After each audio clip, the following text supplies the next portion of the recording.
Welcome and thanks for tuning in. If you've been tired of hearing success stories, locked away in boardrooms, bestsellers, penthouse suites, buckle up because I'm throwing the doors open and pulling up a chair for us to eavesdrop on the real journeys of people that I've met, worked with, or been inspired by in this journey we call life.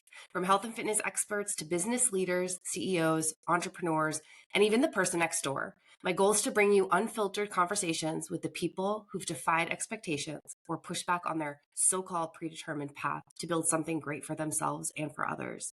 We're peeling back the layers on how they overcome doubts, navigate setbacks, and turn their challenges into opportunities. Each episode is a trove of unconventional wisdom, practical tips, raw inspiration. It's your backstage pass to the secrets of success. No VIP access required. Let's dive right in.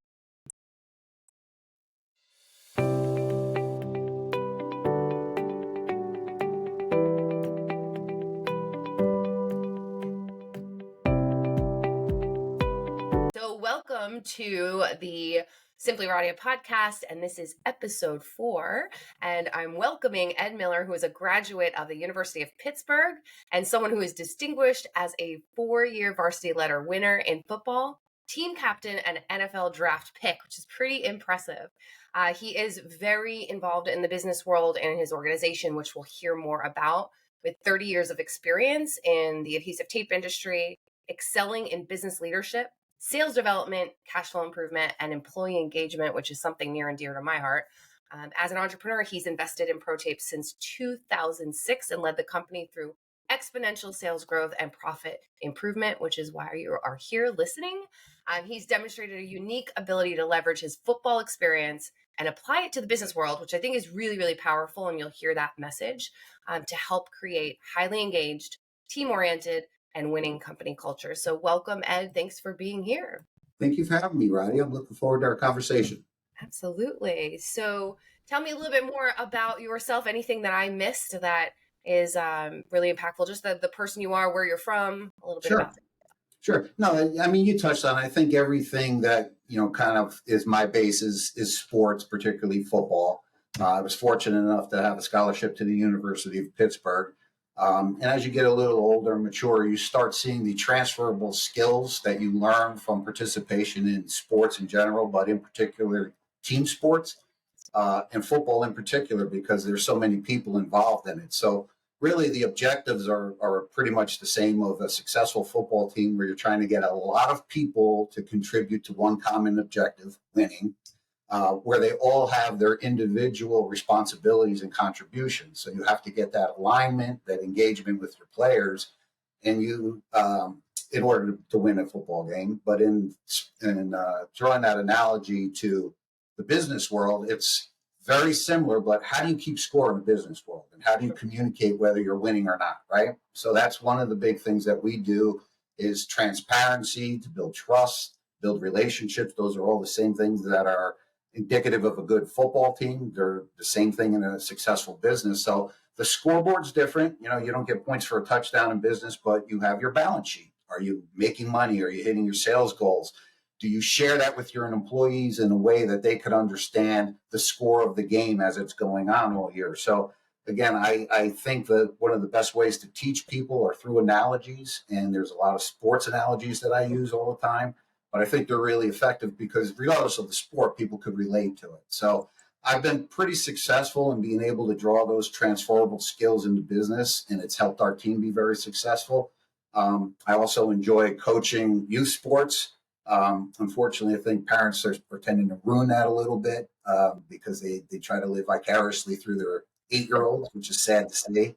But again, I really enjoy working with teams and helping teams succeed, and getting the individuals within the team to kind of put their ego aside and feel that it's better to have group success than individual success. And that certainly applies in business as well. That's great. That's great. And I think what a great tie-in for those that have been involved in sports to really see leadership that way, to see entrepreneurship, to see innovation that way too, working together with that camaraderie and working together as a team. So tell me a little bit about your pathway in business. Sure. And what happened with ProTape, SureTape. Yeah, I mean, when you exit your athletic career is over, I think one of the things you look for is, again, how do I apply those transferable skills. And the first place I started was in sales. Obviously, you want to be a competitive person if you're going into sales, and you want to be a resilient person because, of course, sales is mostly rejection. Yep. So you have to learn how to bounce back from rejection in sports and in football. And I also coached and did a lot of wrestling. That's really teaches you some resiliency wrestling. So I got into sales, and sales led me into management in the tape industry, the adhesive tape industry. I built great relationships. And again, you talk about relationships or how important they are to business, particularly in team environment and trying to build a engaged organization. Because I developed really good relationships with the leadership of Pro Tapes prior to my investing in Pro Tapes, I became part of their succession plan. So as that ownership group was a little older and they were looking for a way how to exit the company, that presented me with an entrepreneurial opportunity to invest in the company, help grow the company so that it could eventually buy the owners out, they could retire.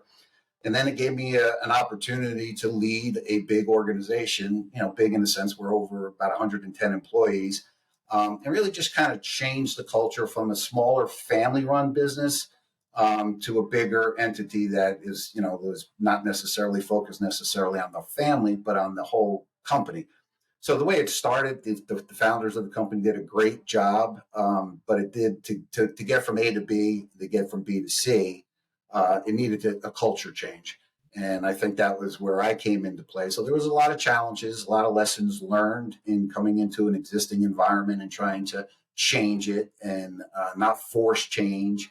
It taught me to appreciate what the founders did and the importance of kind of getting people to understand the why of what you're trying to implement and not just kind of force that on people. So, it's been a great run here at Pro Tapes, and we've accomplished a lot.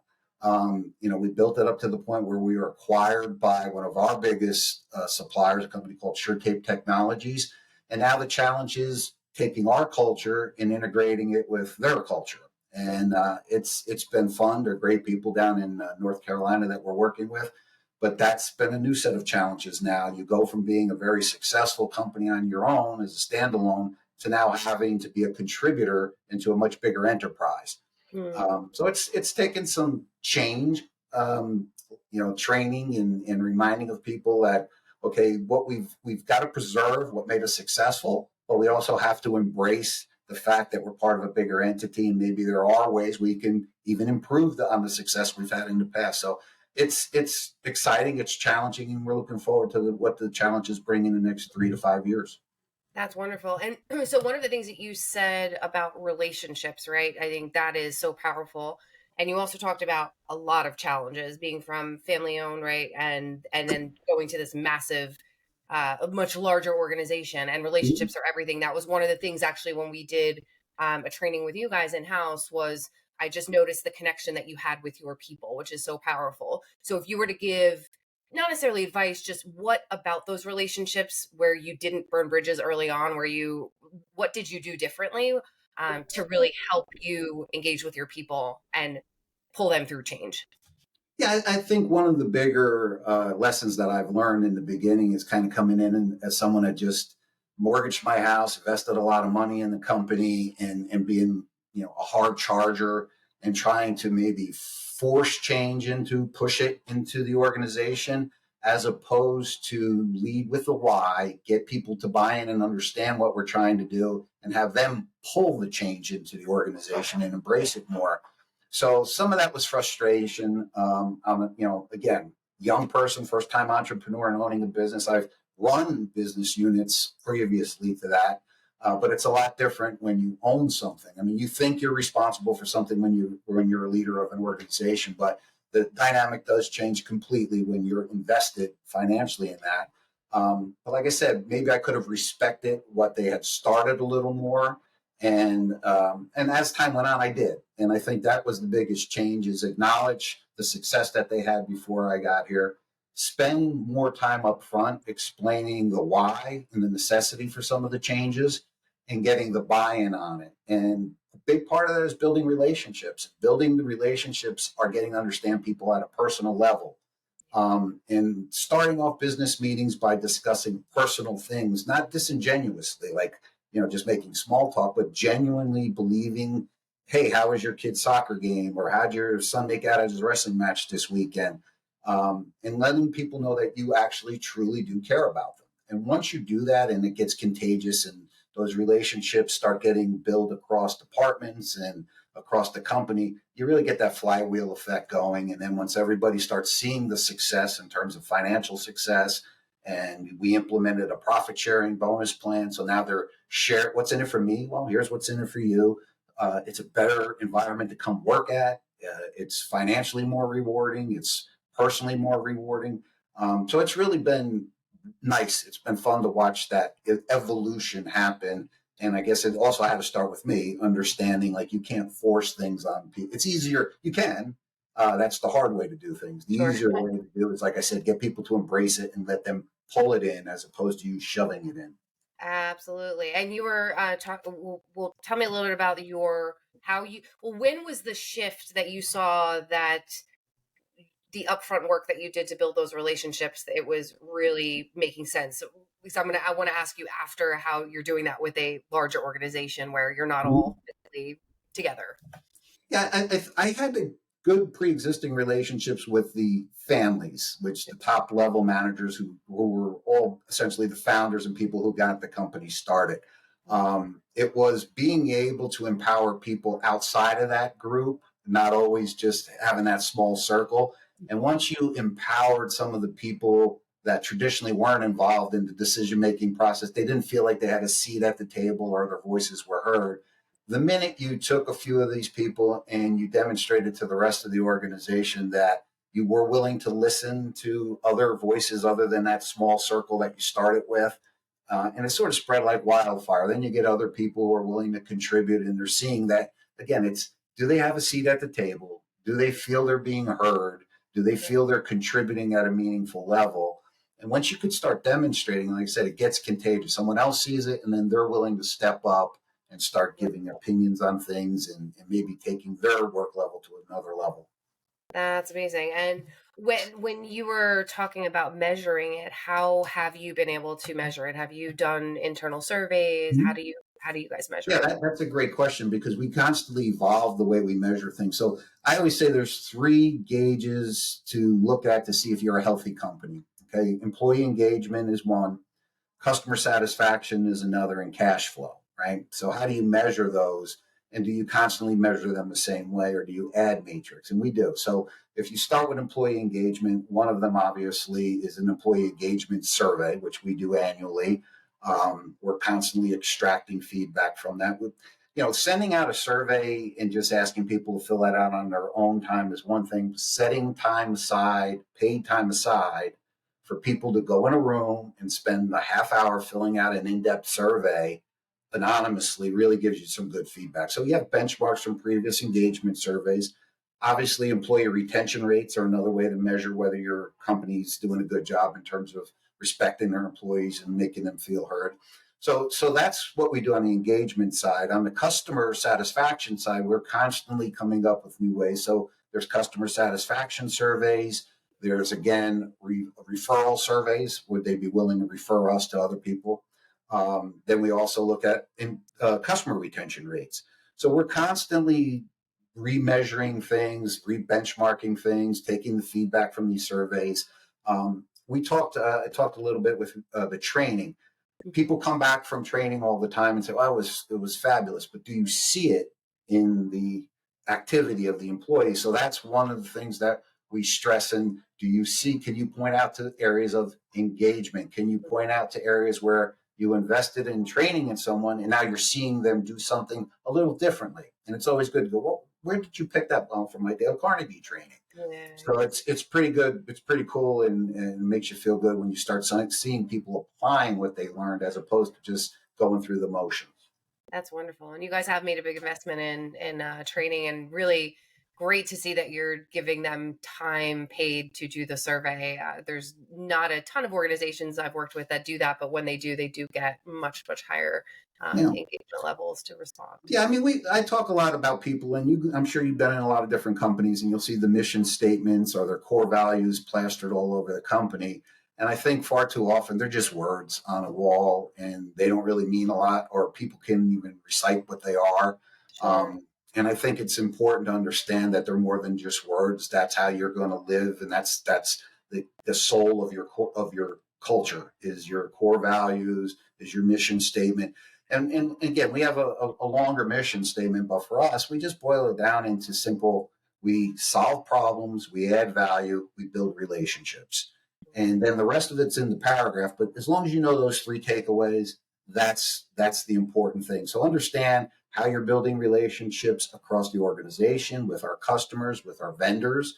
So And it's not just simply relationships with your fellow employee, it's with the sure. stakeholders around you, right? So we talk about that. How are you adding value? It's not just the machine operator. Everybody in this company contributes to value adding, and the same thing with solving problems. I mean, at the end of the day, we're in the tape industry, but we're in the solution business, right? That's what you've got to come back to. We provide solutions. We're not just a tape company. So that's what you get everyone to understand. And then how do you contribute to that solution? So whether you're putting tape on a box and making sure it shows up in pristine condition, or whether you're collecting an invoice and credit, or you're treating those people with respect and you building a relationship, makes it a lot easier to collect bad debts if you have a relationship with someone, right? Absolutely. Absolutely. So, And how have you pulled through the mission and the values for your people? I mean, I love that you kept it really simple. I think I agree with that. Sometimes having mhm. these really wordy values, it's hard to retain. So how do you know that people are actually pulling it through? Well, we incorporated also into the performance reviews. So there literally are our core values. And again, we try to customize those performance reviews because someone in the production floor is not necessarily the same criteria you're going to apply to a customer service rep. Some of them are common across the company.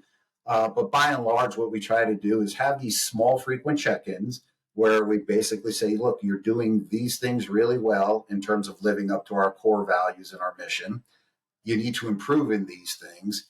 And here is your compensation. And it should reflect that discussion, right? It shouldn't be you wait till the end of the year, you have this big, long, drawn out review with someone, and then they get a check and they open it up and they don't understand why they received what they received. Sometimes good or bad. Hey, I got this money. I'm not really sure what I did to get it. Or I didn't get as much as I got last year. I don't know why. I mean, people come out of those short conversations understanding that the compensation ties into the behaviors, right? Yeah. And the age old saying, you get the behavior you tolerate, and you get the behavior you reward and point out. And we try to do a very good job of pointing that out in every review that we have. I love that. I love that. That's wonderful. That's wonderful. So that yeah, there that I think it's the follow through, right? To have Yep. people really invested.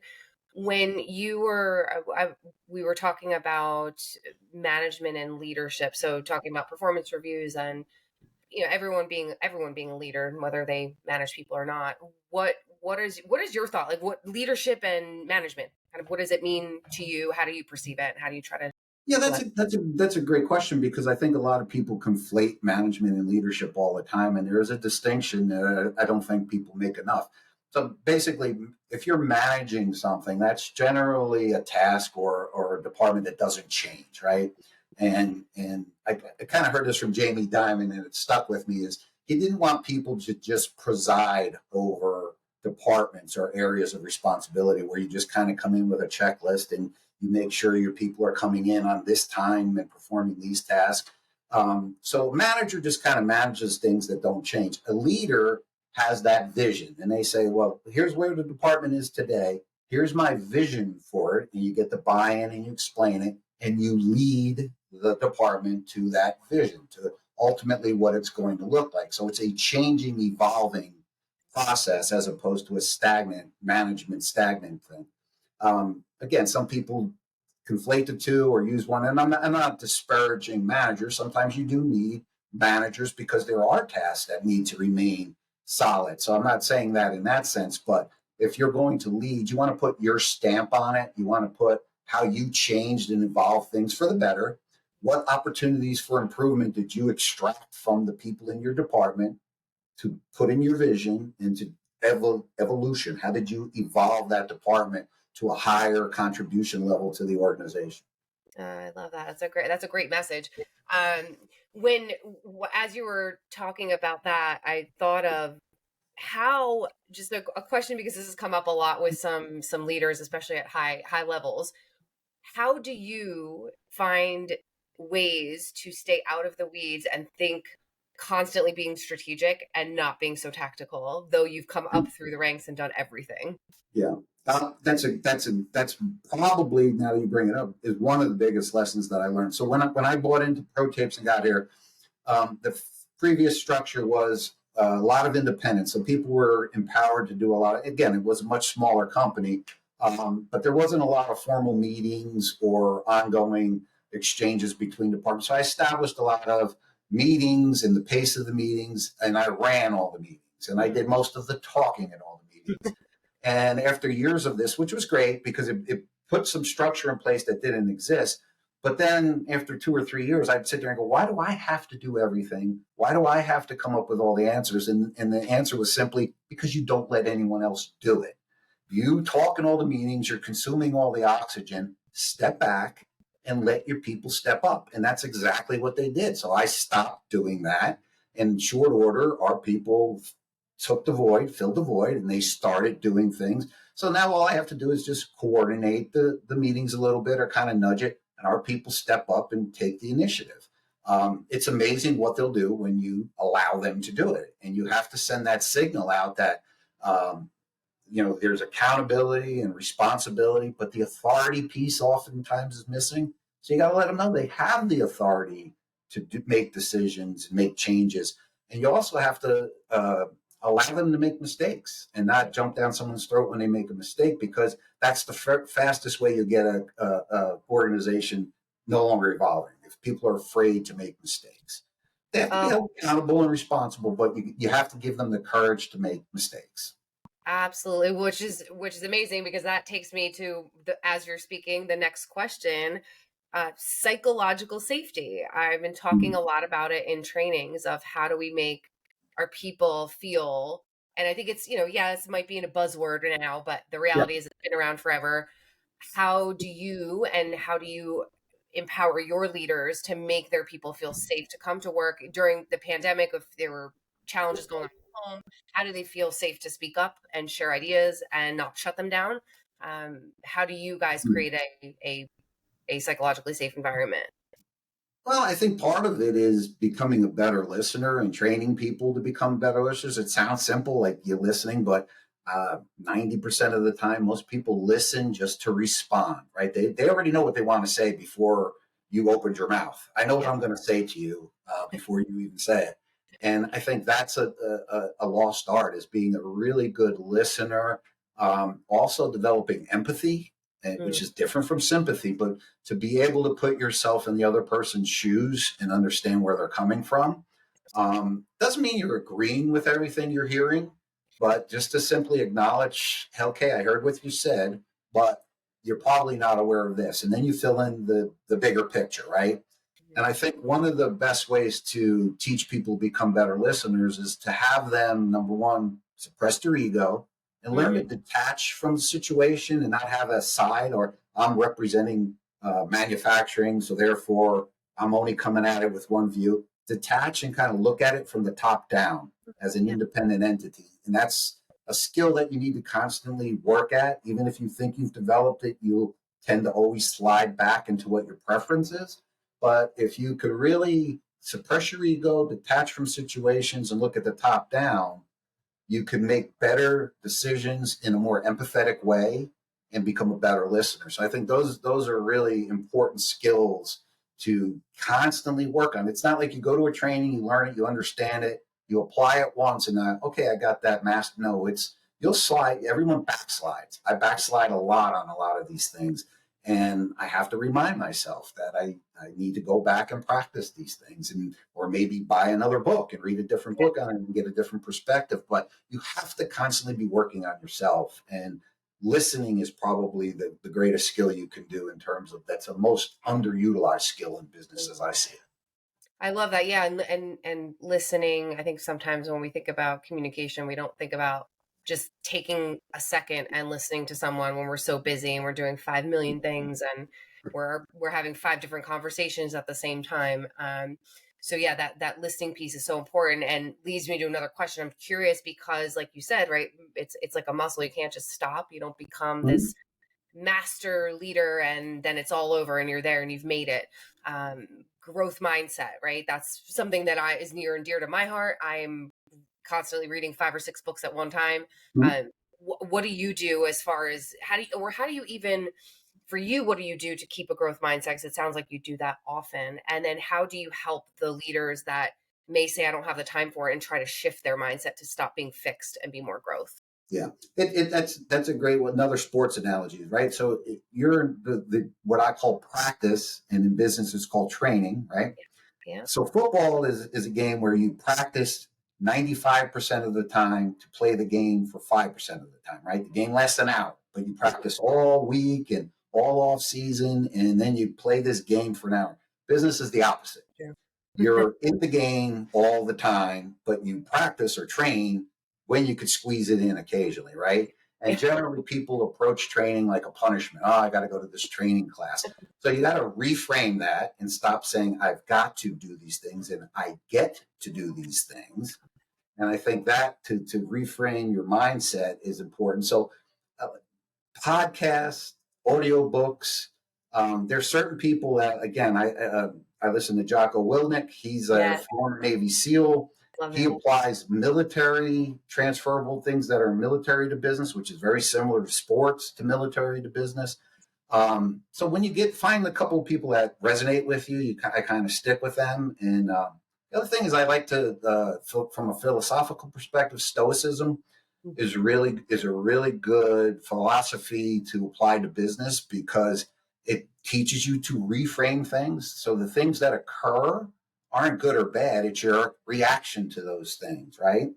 And in business, what I try to teach people all the time, let's focus on the process, but also let's focus on the things we can control and the things that Mhm. are outside of our control. And that's really the core of stoicism. It's being able to look at things that you can control and separate them from the things that happen outside of your control. And then what's under your control, your reaction to them. So Yeah. if something happens and you're, again, reframing, oh shit, I've got to go to this training. I don't have time. I got 50 emails. That's one way. Or you could reframe and go, hey, I get to go to this training, learn a new skill, make myself a more valuable Yeah. employee. Maybe I'm a more valuable commodity on the market if I want to find another job. I can move up the ladder and get a bigger salary. I mean, it's all how you frame things and your perception of things. And I think too many people fall into this routine of framing everything in the negative reaction as opposed to it's a neutral reaction. It's neither good or bad. It's your reaction and what you do with it will make it good or Oh, I love that. That's something I'm even learning too, right? Just like take the emotion out of some things. I can be an emotional responder and bad. pulling that out and just going look at the facts. It's not in my natural state, but trying to do that more often. So I love that, reading books and podcasts. There's so much great information out there now, Well, and absolutely. continuing to develop, which is wonderful. As we are kind of getting to a, we'll close. I have some more personal like questions on inspiration. uh, what has been like your biggest challenge as the the organization has just grown? Like, what is a biggest challenge, and maybe what recommendations would you give to some of these other companies where there's acquisitions and trying to like merge the cultures? And then I think that might be a big ask of people. Just how do they do that? I don't know if there's a magic pill, but what are you doing? Yeah, I think from our perspective, they brought a company that's been very successful on a high growth trajectory. So the SureTape Technologies was really great in saying, "Hey, look, we don't want to kind of break the positive momentum you guys have. So we're pretty much the first year continue doing what you're doing." But then you quickly you sort of go through phases, right? And in the first phase is aligning very basic back end functions. So financial reporting calendars have to align. So you start there.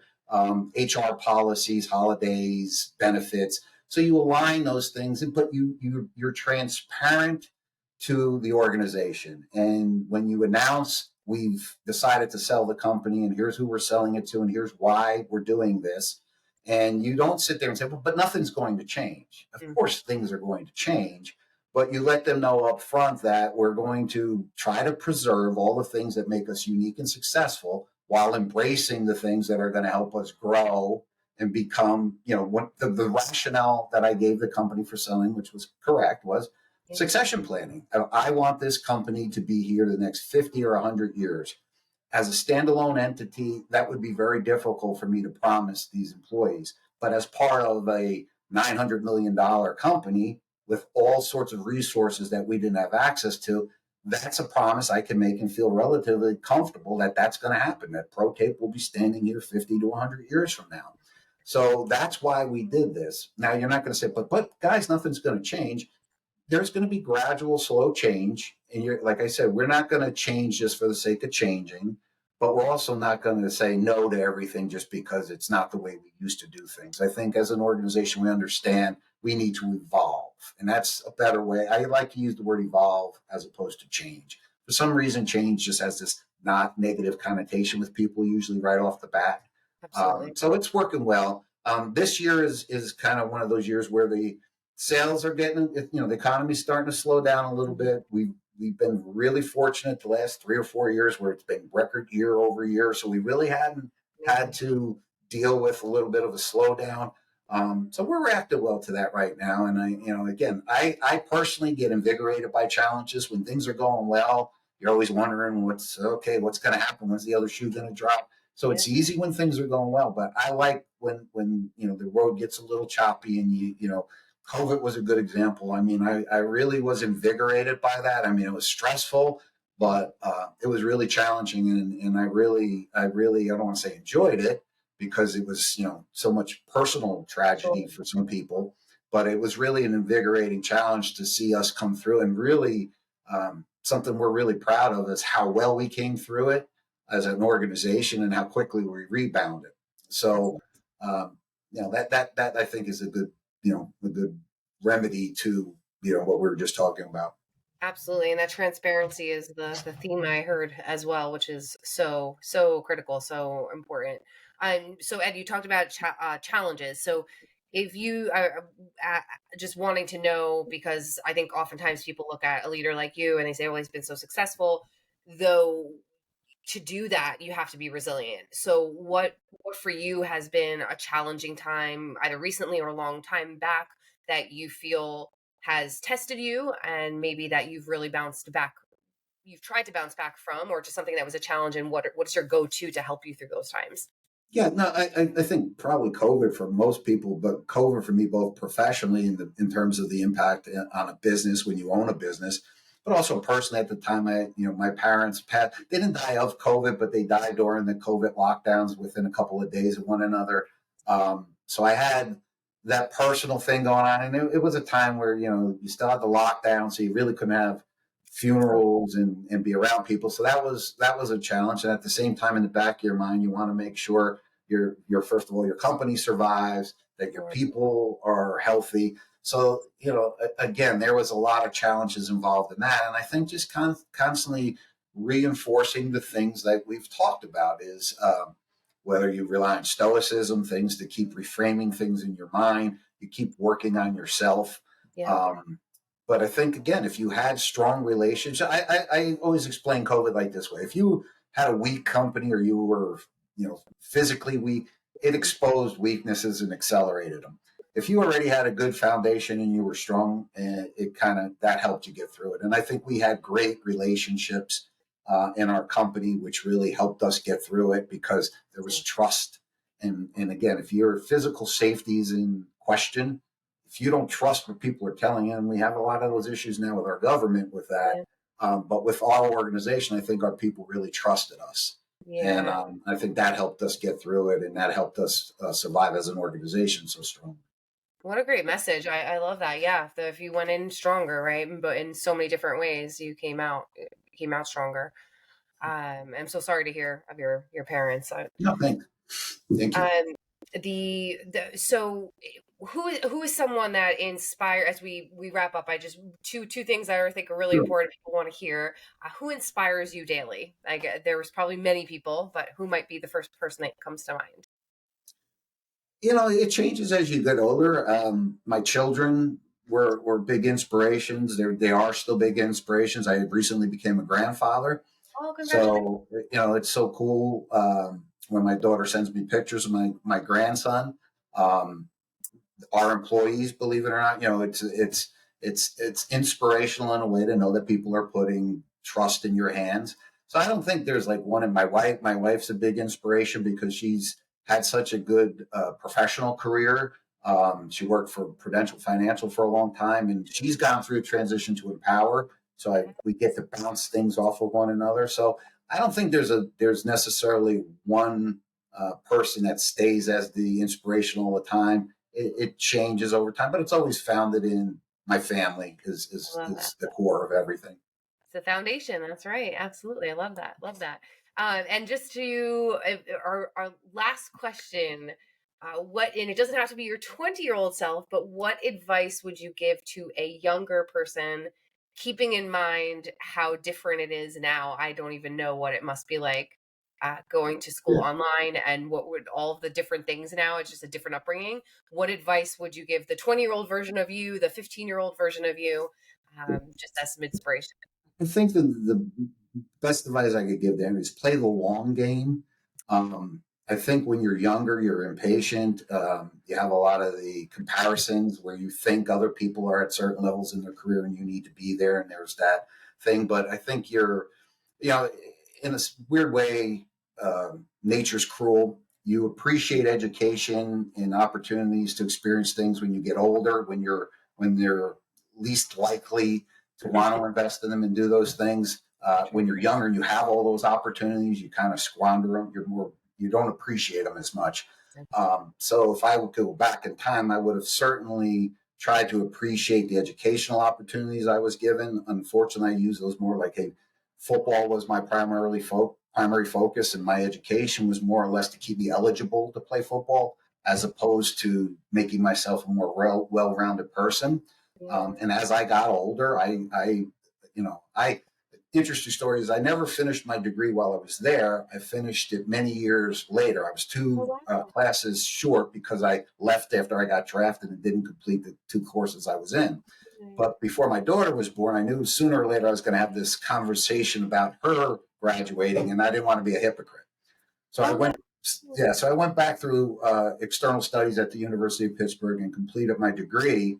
And I enjoyed that so much more as a 30-year-old than I did as a 18, 19-year-old. I really enjoyed it, and I just again I wouldn't wait that long to finish it, but maybe a little pause between high school and college to yeah, give kids a greater appreciation for the opportunity to learn things yeah. that I don't think you have at that age.